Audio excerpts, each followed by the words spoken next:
Welcome to the Times of Israel's What Matters Now, a weekly podcast delving into one issue affecting Israel and the Jewish world right now. I'm your host, Deputy Editor Amanda Borschel-Dan, today here with Daniel Taub, a person of many hats. And so, Daniel, thank you so much for coming here today to discuss your new book, Beyond Dispute, Rediscovering the Jewish Art of Constructive Disagreement, right now, this week, just before Tisha B'Av. Thank you so much. Great to be here, Amanda. Thank you. So we are going to discuss what is Tisha B'Av, how can your book relate to this holiday, and not a joyous holiday, shall we say, and how the book relates to what's happening right now in the world. All this and more when we're back.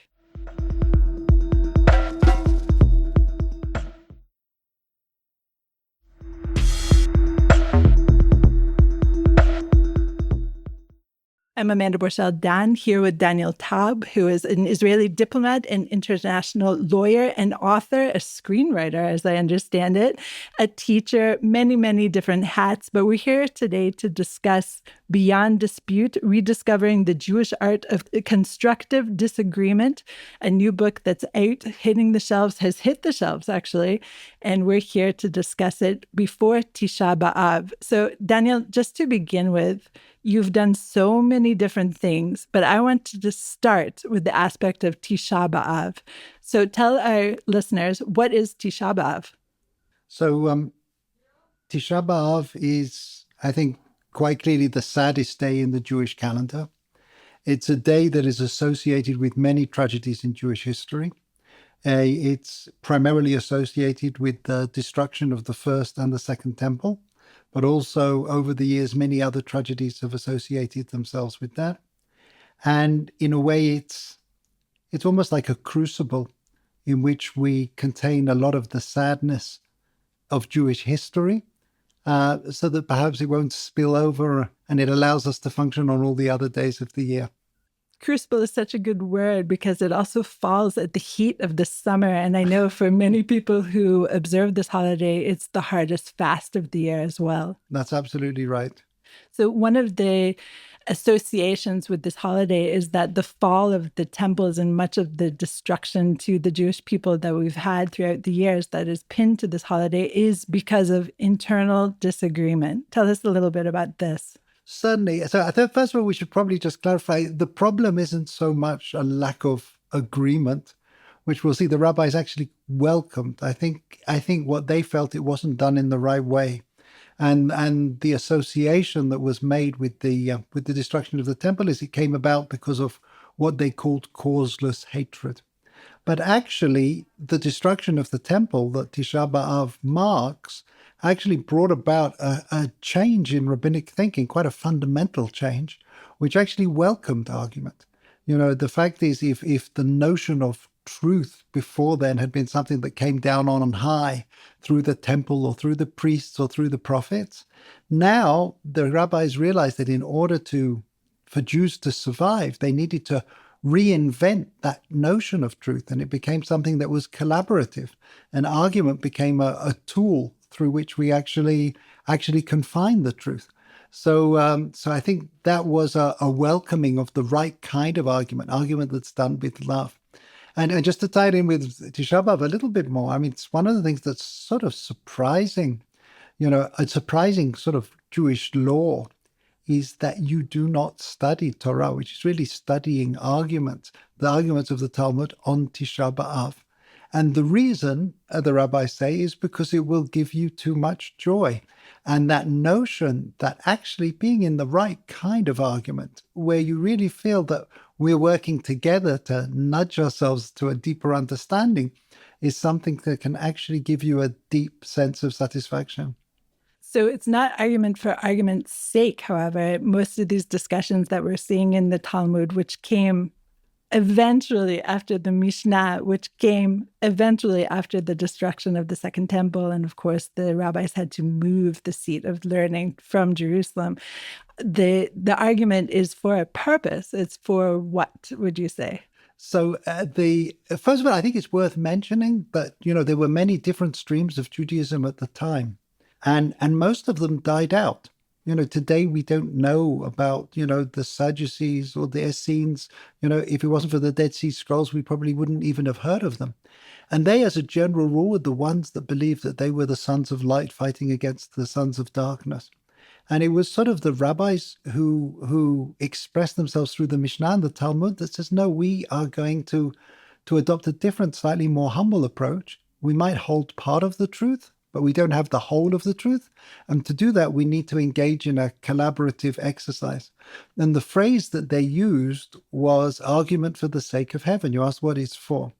And I think what that really means is it's not me that's for the sake of heaven. It's not you that's for the sake of heaven, but it's something that we're building together that actually is going to be for the sake of heaven. And that has some very surprising implications. One of them is that we actually want our partner in the dispute to be as strong as possible, to make as good a case as possible. Sometimes today people talk about straw manning, which is where you take a weak version of the other person's argument so you can knock it down easily. But if you think about it, that's like sparring with a weak sparring partner before a big fight. And if you really care, you want it to be as strong as possible. So there's a lot of stories in the Talmud about that. And that's the kind of spirit I think that the rabbis are trying to capture. Let's define one more term before we turn a little more contemporary, and that is machloket. So machloket, it can mean many different things, and it's not always positive, but in the sense that we're talking about it, it's a recognition that the real value between us lies in difference.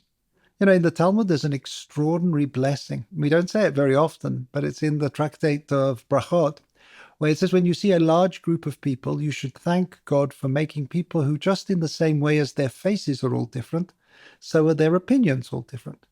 And if you think about it, it's a beautiful thing, but it's a recognition that, the chewing gum magnate Wrigley, he used to say, when two people agree, one of them is unnecessary.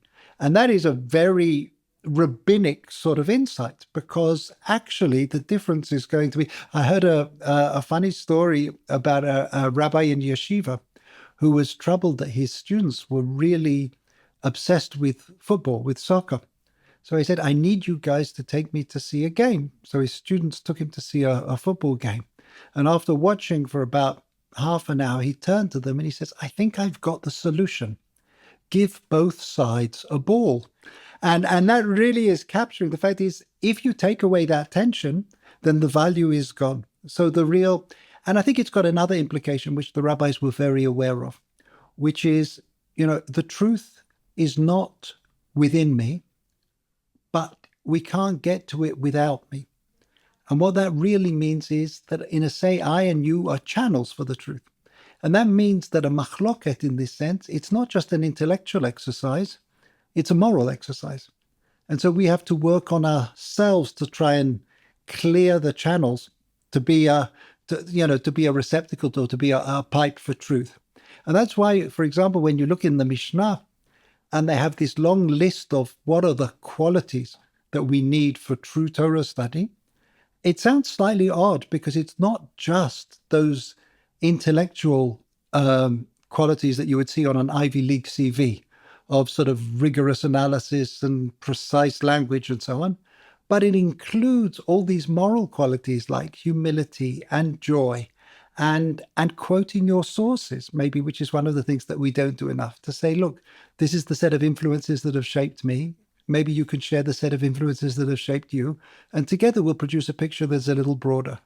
You have already given us so much food for thought, but I'd like to turn the conversation more into contemporary matters now. And of course, one of the hats that I mentioned at the beginning of the program that you wear or have worn is diplomat. And part of being a diplomat is, of course, sitting at a negotiation table. I want to talk about two different things, but first of all, domestic strife, and then we'll turn to, at the end of the program, hopefully, the negotiations over Gaza. So let's talk, first of all, what's happening here in Israel. And one of the main issues that we discussed often on the podcast is the issue of universal conscription. And it kind of is ironic to put this issue into this rubric of finding a way beyond disagreement through Talmud study or in a Talmud frame. But break this issue down for us and put it into your model of the Talmud being a model for finding agreement in the end? So I think we should clarify, this is not a solution to all differences in society. You know, in politics, they say in times of crisis, the speech writers always say, what you really need is a good speech. And I'm certainly not in the situation of where I'm saying that where you have a fundamental societal divide, what you really need is a good argument. And I think that's particularly the case where you're talking about power asymmetries or other asymmetries. If you have, you know, sometimes in a conversation in those cases could almost be like a kind of plaster that you're using to plaster over something that is a fundamental inequity. And if that's the case, I've been in dialogues, you know, between different parts of Israeli society. And usually it's the elites that will leave saying, oh, we've shared our stories, they've shared their stories, now we're in a better place. And the people who are more disadvantaged say, well, no, we haven't changed anything. You're going back to your nice houses, we're going back to our disadvantaged places and so on. So I think we need to be careful in recognizing that this is a very important tool in the functioning of a society and a rare tool, I would say. I think one of the things that we need to be aware of is that often when we think we're having conversations, good conversations, we're not. We're doing sort of a kind of political performance art. So we really need to think long and hard about how we can take those rare spaces. And just to say a word in the political context, I think there's something, I talk in the book about how sometimes subversive a really good conversation can be. At a time that we are frustrated perhaps with our political leadership, it's something that's very empowering. Any individual can reach out to any other individual and bypass all of those structures of embedded positions and so on, and try and create something that's new and deep and understanding between them. The person-to-person contact, in my experience, and what you describe in the book, of course, taking it outside of the domestic realm when you were sitting at the table with Palestinians, you described how on the breaks you could talk about poetry and, you know, smoke your cigarettes, maybe not you, and, you know, just relate as people to each other. But when it's in a more formalized manner, then when you're representing a people, then I think that's absolutely the first suggestion I make, and I make this suggestion also to families that at the moment many find themselves very divided on how they feel about Israel and the Middle East. So the first suggestion that I make is take it offline. You are not going to have the most productive conversation at your extended family Seder table or on your big family WhatsApp group. You are going to be so concerned with positioning. And the same is true, obviously, of public positioning of diplomats and so on. You know, there's a saying amongst diplomats, you can change my opinion, but you can't change my instructions. So if you find yourself in that place, you should take it offline. The second thing that I think is, and I think you were hinting at it, that I find tremendously helpful is to encourage people to tell stories, to tell personal stories. First of all, that's something that's very Talmudic. I don't know another law book that is as full of stories as the Talmud is, where the entire world of halakha is intertwined with Agadah and so on. But I think often our conversations take place in such a narrow register. It's almost like one set of talking points that is going head to head with another set of talking points. But we are so much broader and deeper than the talking points that we espouse. And encouraging people to share the stories that have shaped their thinking. So, for example, within families, I can imagine a situation where a younger generation of a family could get a sense from their parent or grandparent what it's like to grow up in a house where there's always a packed suitcase under the bed. And the older generation of that family could get a sense of what it's like to share a dorm in college with a Lebanese student who has to phone home every night to find out what's happened to their parents and so on. And I think in a way, enlarging our hearts can be a good first step to enlarging our minds. So one of the problems, of course, and again, just to anchor into Tisha B'Av, is that there is so much hatred between the secular Israelis who represent those who shoulder the burden of the IDF, not only the secular Israelis, of course, but there's a huge amount of hatred towards the Haredi population, the ultra-Orthodox population, to the extent that it's very difficult even to strike up a conversation, even if it's people to people, person to person, or leader to leader. And we, of course, see all the antics happening in the Knesset, where the Haredi parties leave in protest of, the whiff of an idea that their people would have to serve in the army. You can sense by my tone of voice and the fact that I have 3 children in the army right now that what my position here is. But how do you break down that barrier, this hatred, this utter disgust from both sides? So first of all, I feel for you. I also have children who are serving in the army. And I would say not every conversation can be had at a hospital bedside or in a shiva house. And in a way, we in Israeli society are in both of those places and in other places as well. One of my kids came back out of the army, and at Friday night dinner, somebody turned to him and said, "What do you think about," I think it was something to do with the political leadership or the military leadership. And he said, I can't talk about that yet. I have a job to do. And of course, the most important word in that sentence was yet. The fact is, I think, recognizing that we don't just need to have the arguments ready for the conversation, but we need to be ready for the conversation. The relationship needs to be ready for the conversation. There's a conflict management expert in Hebrew University, Adal Cohen, who has a very lovely idea. He talks about the gem statement in our relationship. And he says, if you want to have a difficult conversation, you should begin by revisiting that gem statement, that statement of what is the core value that holds you together. And actually, he says, say it explicitly. And there's many ways we can do that. I mean, we can do it. Sometimes the Friday night table is, in a way, an expression of a gem statement. We are all here as a family and so on. And if we're not able to do that, then we're probably not ready to have that conversation. And you talk about this in the book, of course, with the example of the Talmud page, for example, right? You talk about how people need to have a sense of their own identity. And if you look at the Talmud page, it's at its center, it's the core of the argument, right? It's the Mishnah, it's distilled. And then everything that surrounds it is just extrapolating and, parshanut, all sorts of different ideas about what they're trying to say right now. So I wonder, in your opinion, if we take it back to this idea of the Haredi versus secular, not just secular again, but the Haredi versus those who are serving in the army, which is a lot of national religious too. Do you feel like both sides have their core identity in place right now in terms of this argument? So first of all, I think there's an element.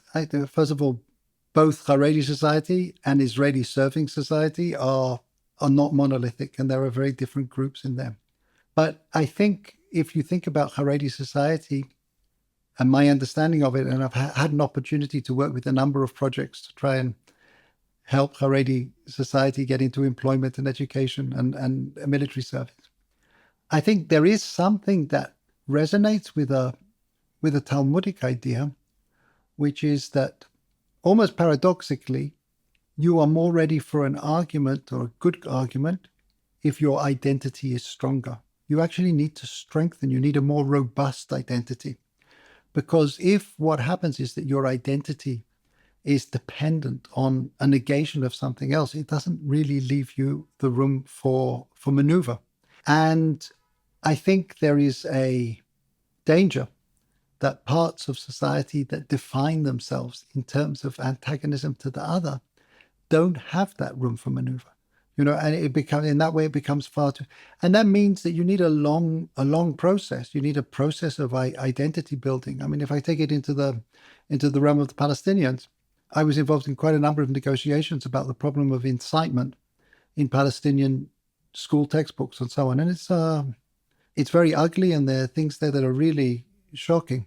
But at some point, going through all of these textbooks in preparation for these negotiations, I began to get an understanding, I think, of why it was so hard for the Palestinians to take this stuff out of their school books. And I think it's because, sadly, they have relatively little to replace it with, that they have a national identity which, to a troubling degree, is predicated on a sense of glorification of martyrdom and so on.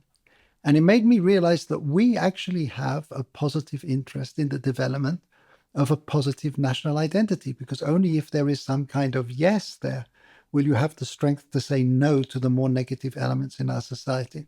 So I think all of us in our own way need to try and enter these conversations in a way that we are more robust, where we don't have an interest in negating the other side. And that, in a sense, will clear the field for a much better conversation. That is such a fascinating way to think about, for example, the protest movements that we're seeing right now. And I spoke with Professor Dan Ben David last week about his idea that just not Bibi is not a plan of action, meaning there has to be the positive, the yes, what to yes do instead of the what to not have, or who in this case. So that definitely fits in together. And I'd like to take it again into the Haredi versus the serving paradigm, because it is something that is so troubling to our society right now.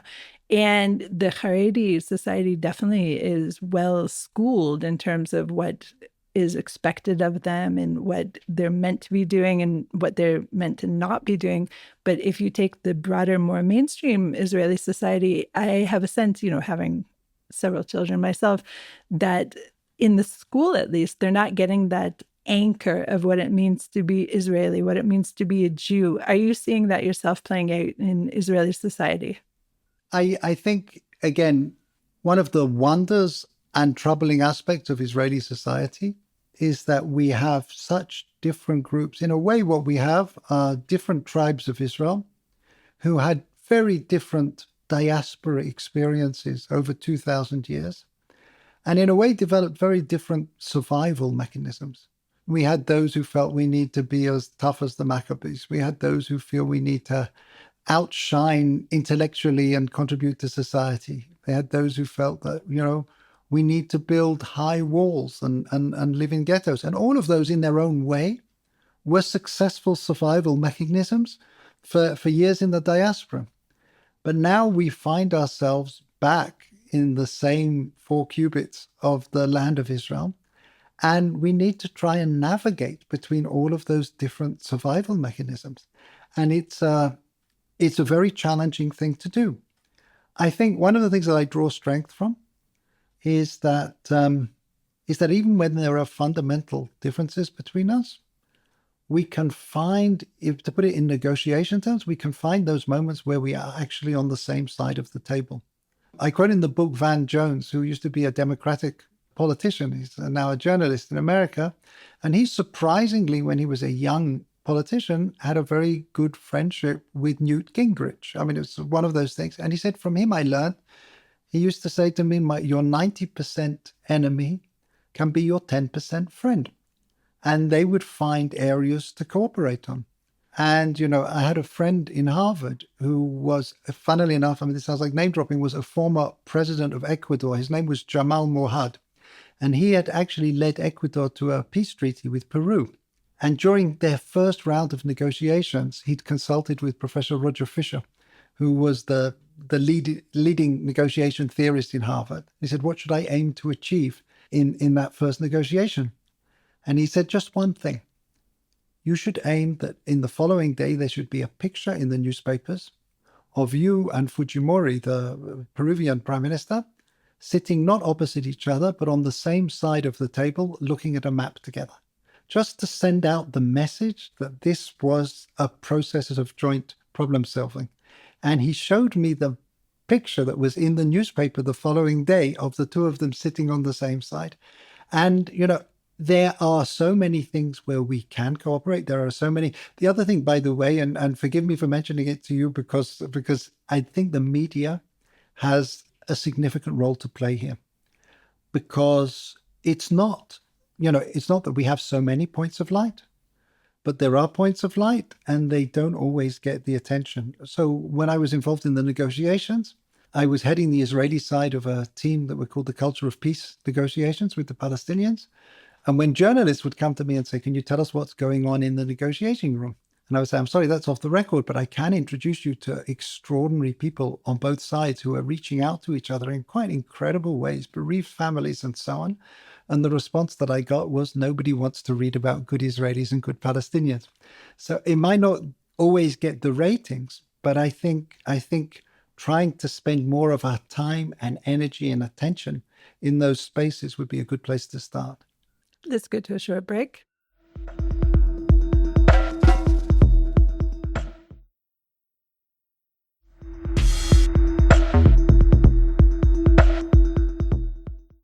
And we're back. I'm Amanda Borschel-Dan here with Daniel Taub, the author of Beyond Dispute, Rediscovering the Jewish Art of Constructive Disagreement.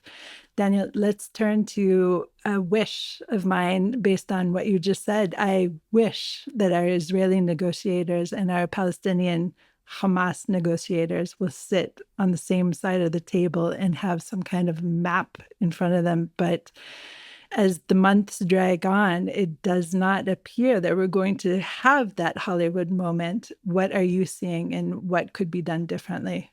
So, to be quite honest, as we said before, like most Israelis, I don't feel that we are ripe for that conversation at the moment.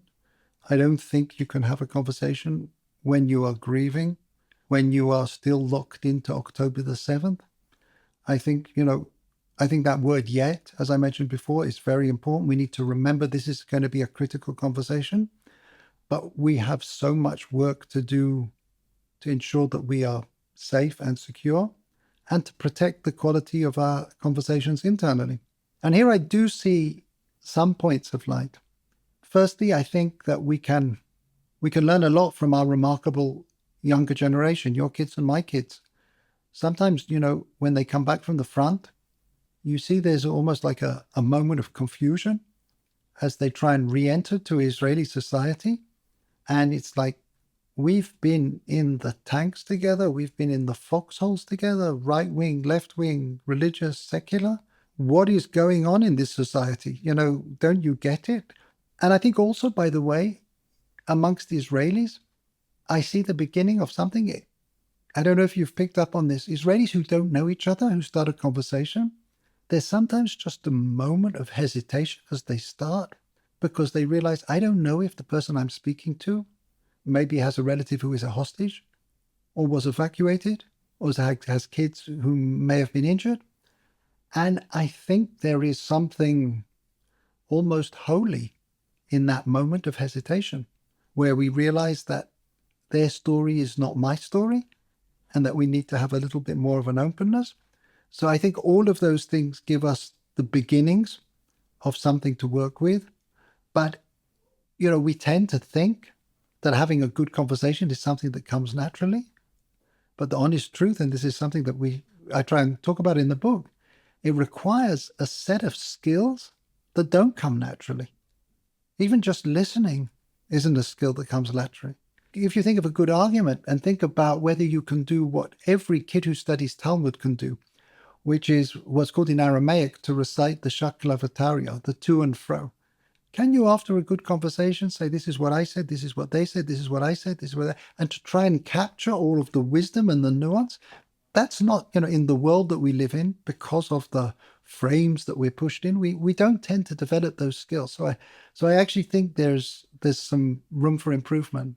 Your use of the word yet makes me think of so many different conflicts, wars that were drawn out, the 100 Years' War. Let's talk about that, right? And the world as it is today is not ready to have that kind of war, it appears to me. But as you said, both peoples are not ready to have any kind of peace. So you've sat at the table with Palestinians and Israelis together at different moments, different critical moments as well. Do you think that we missed the moment and it'll come back, or are we still in yet? So sometimes it does strike me that one of the things that makes the conversation between Israelis and people outside Israel, including sometimes members of the Jewish community outside Israel, hard is that we are operating according to different time frames. We have different stopwatches. You know, for the people outside, it's why can't you guys bang your heads together and, you know, wrap this deal up and so on. And for Israelis, and actually I think Palestinians, I think, you know, I remember speaking to diplomats in the past and saying, you know, when you talk about when you when you talk about the peace process, you're just sort of having a signing ceremony on the White House lawn. It doesn't resonate.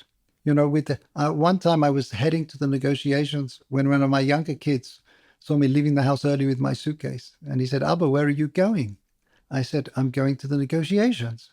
He said, "What are you trying to achieve?" I said, "Peace."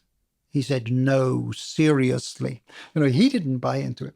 And one of the things that was actually inspiring to me in the course of those negotiations was that in the culture of peace negotiations, I said to my counterpart, Dr. Sufyan Abu Zaida, we don't know what we're supposed to be doing here. Let's go on a trip to Ireland and see if we can learn from what's been achieved since the Good Friday Peace Agreement.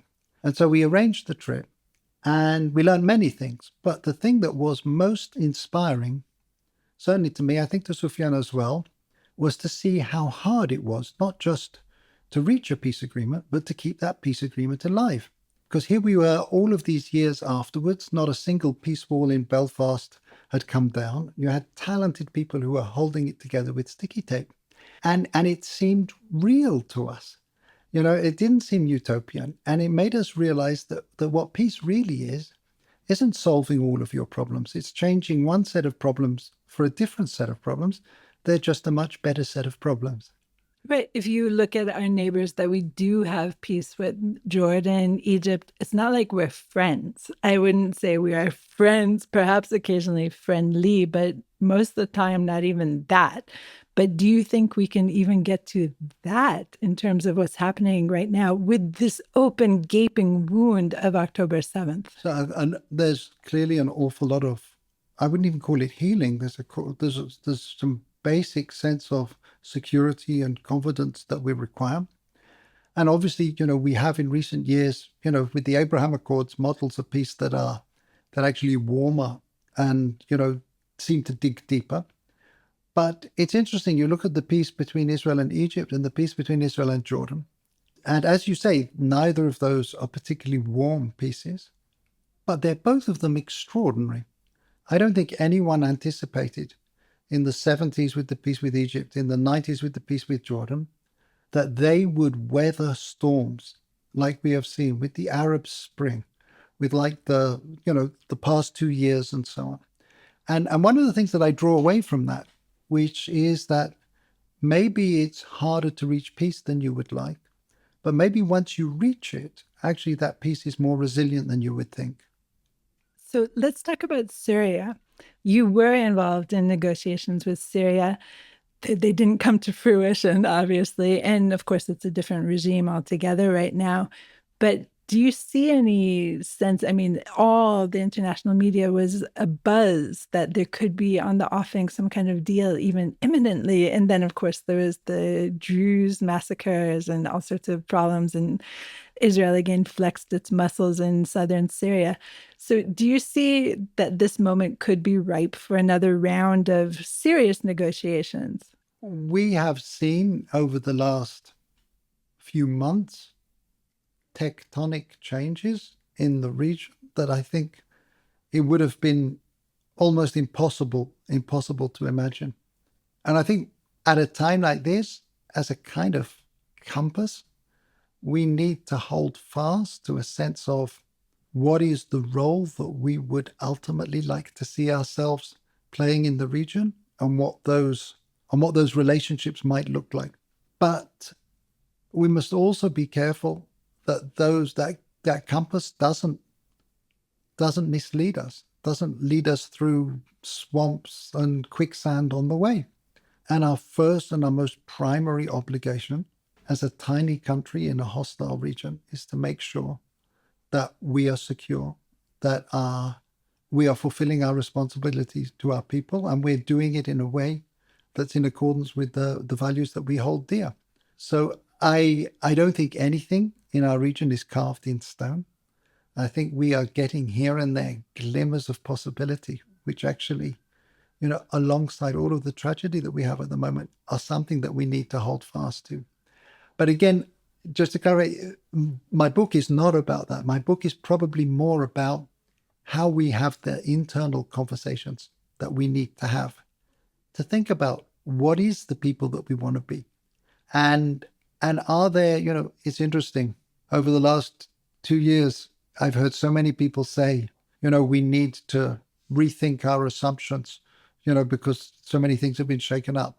But so often when you ask them, so tell me, what have you changed your mind about? And their answer is, well, I never really realized how right I was. So I think we actually do have a lot of work to do to test ourselves, to go back and rethink the things that we have. And if we are able to think of our opinions as works in progress.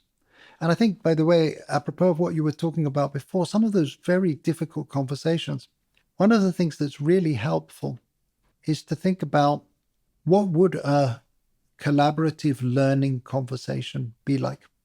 I was looking for the book for a translation of the word chavruta. Chavruta is the traditional Talmudic study partnership. And the best one that I found was from the Nobel Prize-winning economist Daniel Kahneman. And Daniel Kahneman had some fairly fundamental disagreements with a social psychologist by the name of Gary Klein.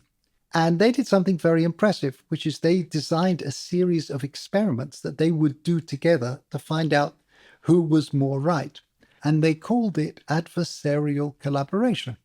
And it's such a beautiful thing to do. The fact is to say, obviously I think I'm right and you think you're right, but I'd rather be righter than I am at the moment. And so I can imagine a group of people who maybe disagree saying, well, here are some data points. Here are some individuals with expertise that will enrich all of us. Let us go on a journey together. And I think the hope is that if we have those journeys, we won't just end up a little bit closer to the truth, but we'll end up a little bit closer to each other as well. I love this idea of adversarial collaboration. Of course, right now we see more of the adversarial and less of the collaboration. But Daniel, thank you so much for spending the time with me. And readers, again, the book is called Beyond Dispute, Rediscovering the Jewish Art of Constructive Disagreement. Thank you so much. Thank you. Thanks for listening to the Times of Israel's What Matters Now. Please check out another installment next week. This episode was produced by the Podwaves. If you have any questions or comments about this or any other episode, please drop us an email to podcast@timesofisrael.com. Until next week, shalom.